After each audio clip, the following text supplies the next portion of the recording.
Hey, Launch family. I'm Chris. Welcome back to Dare to Launch. I'm joined as always with my co-host, Mr. Jeff Walker. Hey, everybody. And we're also joined by a very special guest, Mr. Dan Walker. Welcome back. Hey, stoked to be here. Jeff, I wanted to talk to you about something very specific this time. I follow your threads. All right. I'm going to say I follow your threads, and sometimes you post things that make me think. And I just wanted to kind of dig in a little closer on something you posted not too long ago because I thought it was interesting. But you posted, I'm an entrepreneur, ... I create my own economy. Can you explain what that means to me? Maybe I just was in a moment of hubris, but I guess we look at the last, say, year, and there's been a lot of crazy economic news. There's been a lot of crazy political news. There's, all kinds of craziness happening throughout the world. What I love about the business that we have, what I love about being an entrepreneur is that we basically are creating our own, we create our own economy, we create our own reality. Whereas other people, it feels like a lot of times are like they're in the sea and being blown back and forth by these storms. I think as an entrepreneur, our job is to solve problems. And if we can keep on doing that, then we will continue to thrive. And not only survive, but thrive. Right when I started was the first Gulf War, and then there was the .com crash. And I remember, like, I had a peer, and he basically, the .com crash happened, and then not too long after, we had 9/11, and I had this peer who just basically shut his business down after 9/11. And I'm like, that is like the weirdest thing I have ever heard. It's like, yes, there's this tragedy. There's this horrific event. But the reality is that's not changing your business. And you might have to adapt to various things happening. And of course, then there was just one thing after another over the last 30 years that has come along. And the reality is we just need to keep on creating and doing our best work. And yes, we might have to pivot and adjust to things like we did with COVID, massive change in our business. But at the end of the day, our job is to solve problems and to create value. Most macroeconomic or macro political events really don't have anything to do with our business and how our business is run and how we serve our clients. Well, there's so many people out there that are talking about, I mean, what you're talking about is macro level things versus like what you have in your control. So I guess that's where you say, I create my own economy. How many people are blaming the economy for X number of things in their business or life, or, the price of gas or the price of eggs right now? Like, I just hear about it all the time from friends, from family, from the news, from social media. Just everybody's talking about this. And it's amplified because of social media, right? Like, it's just in your face. These macro level events seem to be, I don't know if it actually has more effect or if it just feels like it has a lot more effect. But what you're saying is, as an entrepreneur, we kind of have this control, I guess, or some sort of an influence over where we are. You have a higher degree of freedom, You can say, if you're working at a job and you're getting paid a certain amount and you're working a certain amount, then your income or your flexibility is fairly fixed, right? So outside factors could have a lot more of an effect on you. Whereas, say, when COVID hit, we had a pretty substantial amount of our business that was tied around in-person live events, right? Like, we were tied to having people show up somewhere. We had an event that was scheduled for April, May 2020, something like that. That was a thing that it was a pretty significant revenue generating thing, but had the flexibility. And, Jeff had the foresight to be able to say, well, hey, you know what? Yeah, we can't do that. And that doesn't just mean that we're going to take this giant hit.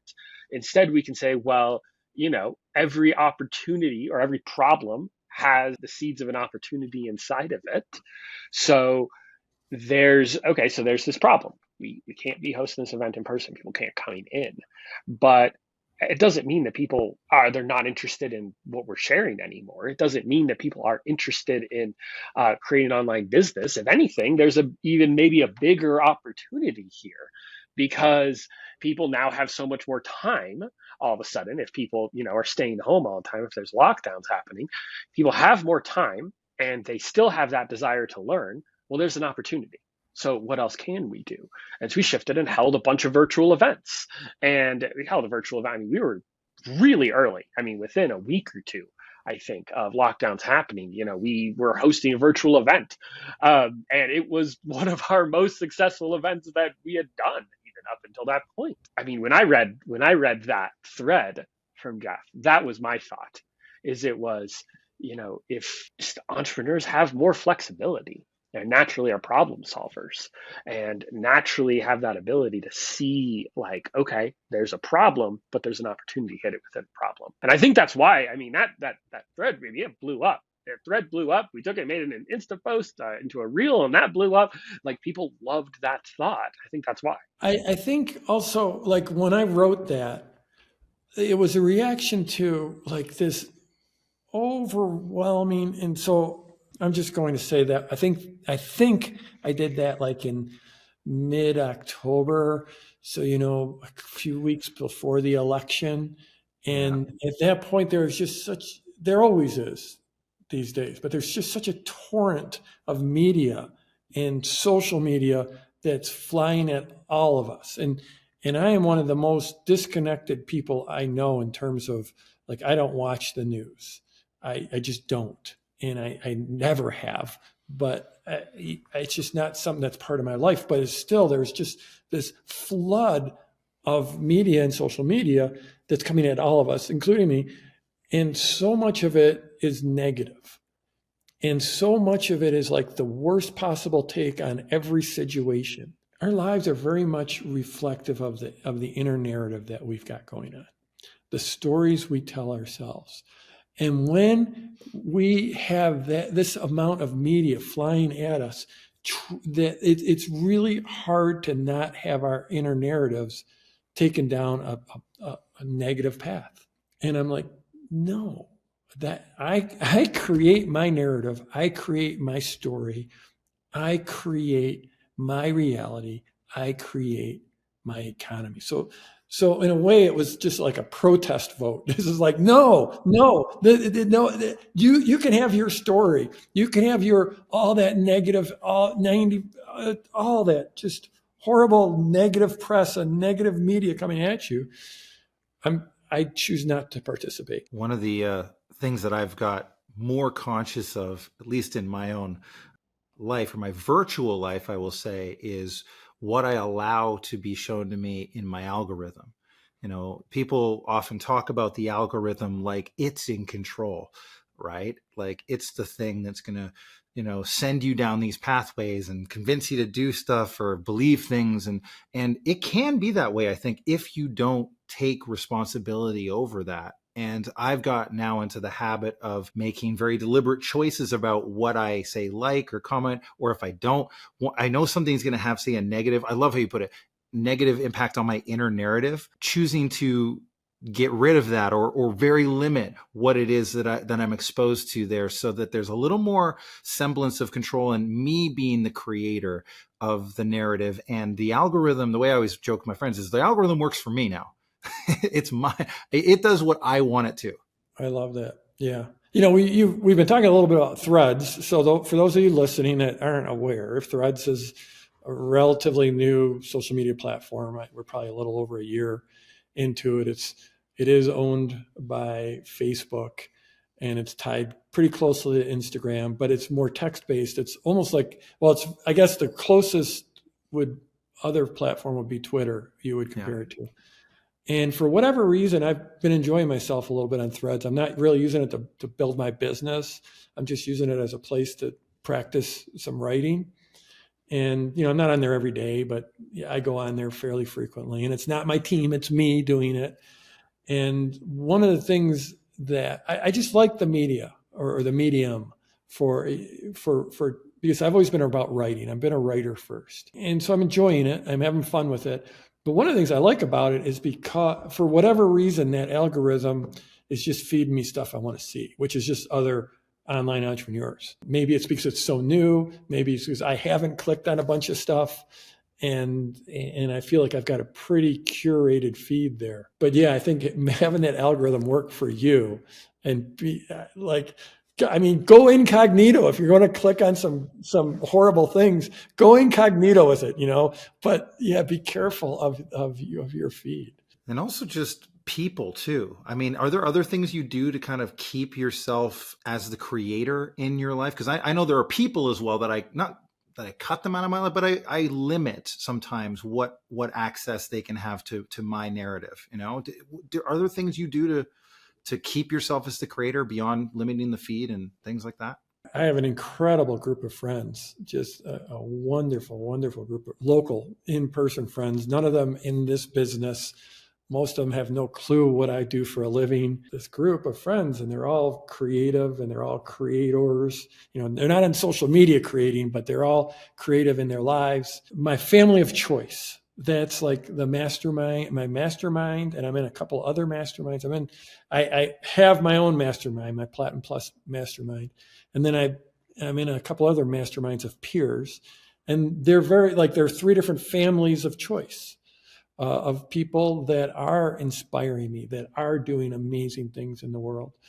And then I've got my own, flesh and blood family, and it's the same, and you know what? There are people in my extended flesh and blood family that I really don't interact with, because we do have to guard we have to guard our inner narrative. We have to guard the stories that we're creating and that we tell ourselves. And it's really easy to be negatively impacted by people that are telling, that have a narrative that isn't quite so uplifting. Dan, tell me, do you actually have anything that you do in terms of keep protecting your narrative or keeping that narrative as a creator? I think one super intentional one for me, which is quite a long time ago now, actually, was deleting any and all social media apps off my phone. And I think, to me, I heard someone talk about it recently as allowing there to be times where nothing's happening.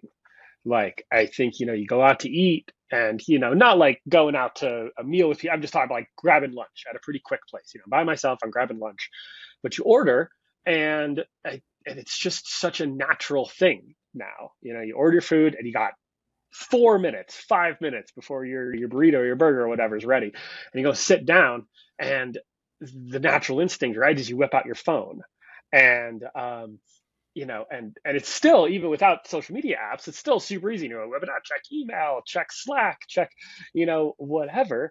But I think there's a lot of power in just having those moments where you're not actually doing something, where you just have this moment where you sit there and like watch the world around you, see what's happening. Let yourself have those moments, or I let myself have those moments where I'm not actively focusing on something. I'm not actively trying to, I'm not trying to fill a space. I'm saying the fact that there is nothing happening for these few minutes is completely okay. And there's not a need to be entertained 100% of the time, because then honestly, it's not like social media is that entertaining, right?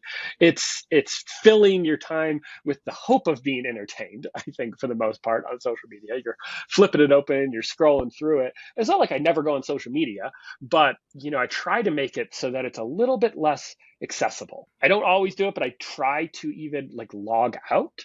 So like if I go on Facebook or something, and then I'm like, okay, I make there be an extra step, or I try to, a lot of times I try to make there be an extra step where I actually have to, it's like my computer remembers all the passwords and everything like that. I just click log in, but it gives you an extra step, right? So if I subconsciously open Facebook and like, you ever do a thing where like, say you go to Facebook, you go to Insta or whatever, and you're like, all right, I'm done with this. And you close it. And then like 10 seconds later, you reopen it and you're like, why did I do that? I just decided I wasn't going to do this anymore, but it's habit. So you have that moment where you have to take that extra little step to engage, to make it an intentional choice, to be like, hey, I'm going to go on this platform right now, and I'm going to spend a little bit of time there. And it's not saying that that's inherently a bad thing, but to me, it's been valuable making it a choice. It's been trying to make it a little less of a automatic thing that I just do because I'm not doing something for 1 minute, like sometimes literally 1 minute of time. There's not something coming into my brain. So I'm just trying to say, hey, that's okay. I was just thinking about the interview we had with Emma and Eleanor, because for a lot of their people, they have a very successful app with like 80,000 some odd people on it or whatever. But one of the first things they do is tell their people to replace where their most favorite kind of addictive social media app is on their phone with their app. So that habit you just mentioned of, oh, I'm going to move my, I'm going to get out of this, but then you're all of a sudden scrolling Instagram again, and you just naturally go on there. Instead, it's training your body and your brain and all those things that have been hardwired to go to this new thing that is supporting you in a way that you actually want to be supported. And their community is amazing. If you haven't listened, go listen to that episode. It has so much about community building, and that was one little thing they did. But I think about that for just, our people and our launch club being able to get into our app that we use for launch club and stuff. And, how many of us could we do that same thing? Instead of opening Facebook, we open like a mindfulness app, or we open something that really serves us, and just replacing that area on the phone physically, moving the apps around and putting something you want in there instead. Again, that's creating your own economy within your phone. You're creating your own attention system within your phone. That creator of your attention going to the right places. I think that's the big theme of this episode. I haven't done what Dan did. Well, I guess I've got Instagram still on my phone, and I have YouTube on my phone, and I've got email on my phone, but I moved all of those to like my last page of the phone. So I have to scroll for those, and Threads as well. That's all. And the only thing on my home screen is like all the things that are part of my inner game stack, the things that are building my inner game. Did you put the email back on your phone? Because remember, we were on the when we had Olivier on, his whole thing was delete your email app, because he was like, he had nothing on his phone basically. And you deleted, I think, during that episode. While we were on the podcast.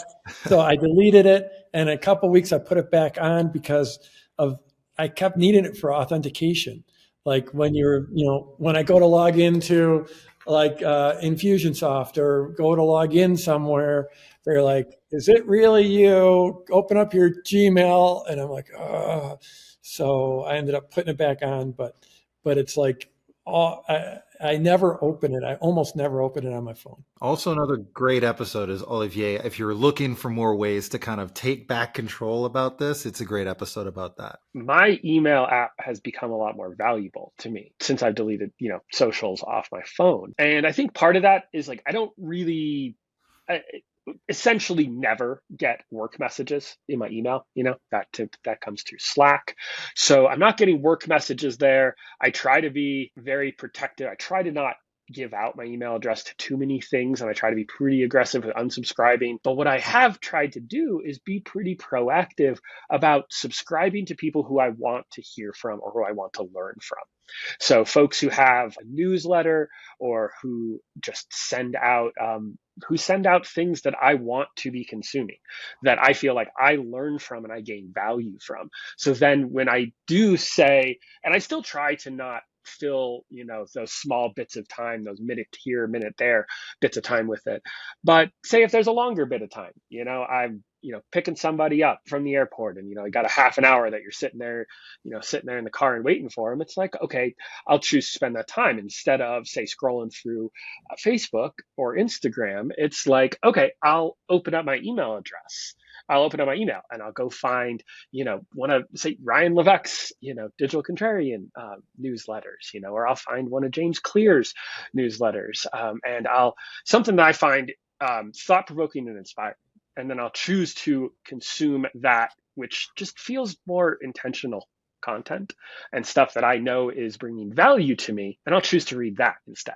And so I actually it was funny when Olivier said that. I was like, oh, actually, email's like the one that I actually like getting.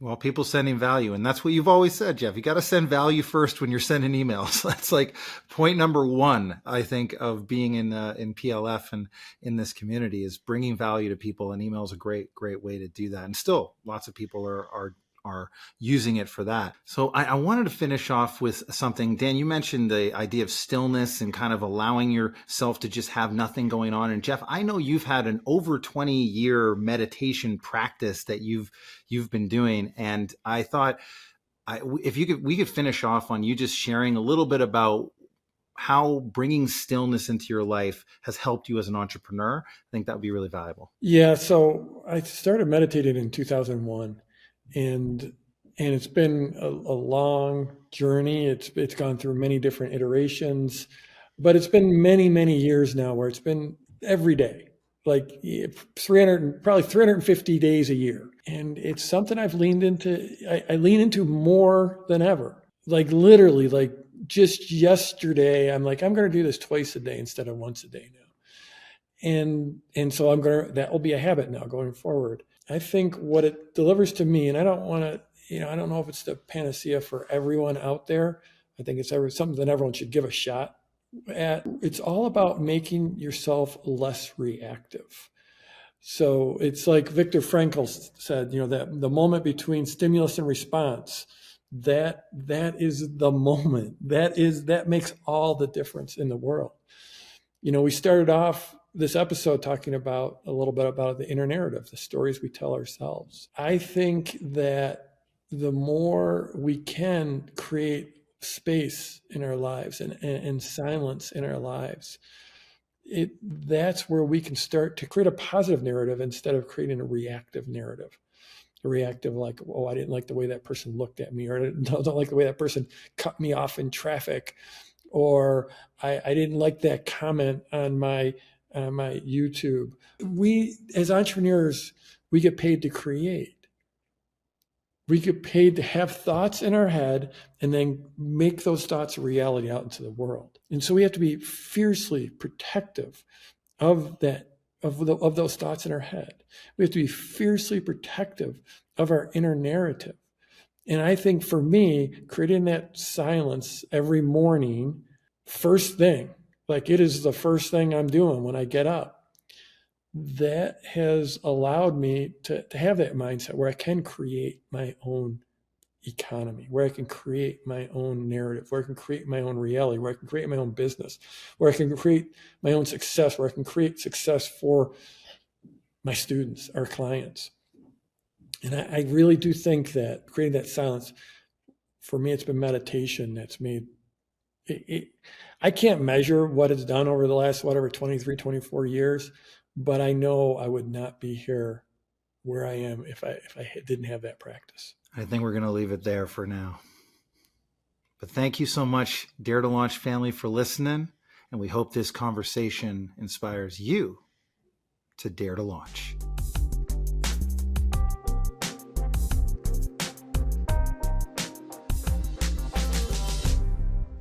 Hey, Launch family, one more thing before you go. We have some free launch resources for anyone who wants them over at getyouLaunched.com. You just enter your email, we'll send it out to you, and we can help you get launched. Thanks again for listening. We'll catch you next time.